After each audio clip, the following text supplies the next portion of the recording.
And now, a word from the other side. On May 11th, as previously detailed on the Hollywood Gossip, Josh's defense team submitted a sentencing memorandum in the Western District of Arkansas Federal Court in Fayetteville.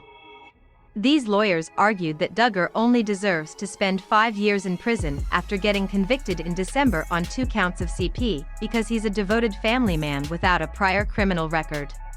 On the same date, meanwhile, prosecutors in this same case released their own sentencing memorandum. The bottom line of the document states that Duggar should be sentenced to a minimum of 20 years behind bars, opening by listing the misdeed for which Josh was found guilty. The memo reads that the conduct established at trial supports the application of all contested enhancements and establishes that the offense involved 600 or more images, warranting the application of a 5-level enhancement. Duggar, as you likely know by now, downloaded many sexually explicit photos and videos of children under 12 years old on his workplace computer. According to federal agents who raided his office, some of these photos and videos were among the worst material the authorities had ever seen on the job. One, for example, featured the rape of an 18-month-old. There really are no words to even try to respond to such a thing, you know? The prosecution filing makes note of Duggar's prior sexual exploitation of multiple minors, a reference to Duggar having accosted his own sisters as a teenager.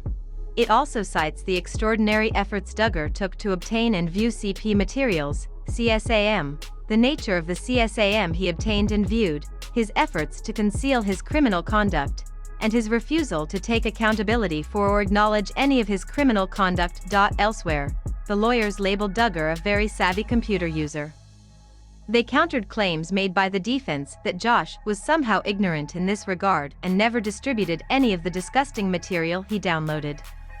The memo emphasized that a severe sentencing was required due to the type of videos Josh stored on his computer, and how they portray sadistic or masochistic conduct or other depictions of violence. Relatedly, prosecutors are seeking an enhancement for engaging in a pattern of activity involving the sexual abuse of minors, citing Duggar's repeated acts of child accostation that were detailed during the trial through testimony by family friend Bobby Holt.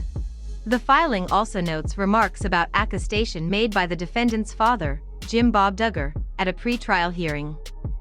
As is often the case at trials, these attorneys cited precedent in their filing as well, bringing up similar cases and affiliated sentencing for other convicted pedophiles. The memo went on to explain the great lengths Duggar took to circumvent Covenant Eyes accountability software on his computer in order to download these photos and at the same time conceal and therefore prolong his ability to engage in this conduct. States the memo, he went through the effort to download, install, and password protect this partition, all to avoid detection.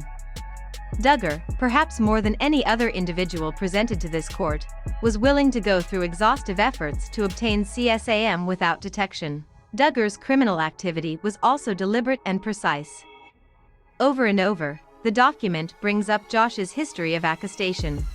It says such past behavior provides an alarming window into the extent of his sexual interest in children. Duggar has a deep-seated, pervasive, and violent sexual interest in children, the motion reads, and a willingness to act on that interest. In one of the more disturbing sections of the 30-page filing, the prosecution includes a quote from a parent of one of the girls depicted in the illegal material that Duggar downloaded. This mother notes that her daughter became an anxious and fretful shadow of her former self after being sexually abused.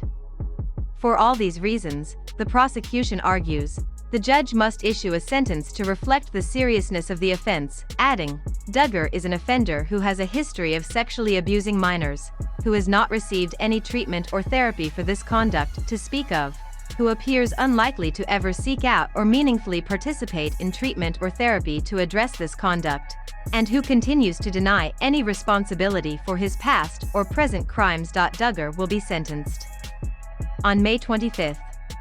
This is what the prosecution wrote toward the end of its memo. There is simply no indication that Duggar will ever take the steps necessary to change this pattern of behavior and address his predilection for minor females. Given these circumstances, this court should be particularly mindful in crafting its sentence of the likelihood that Duggar reoffends upon his release from incarceration and what his reoffending conduct will entail.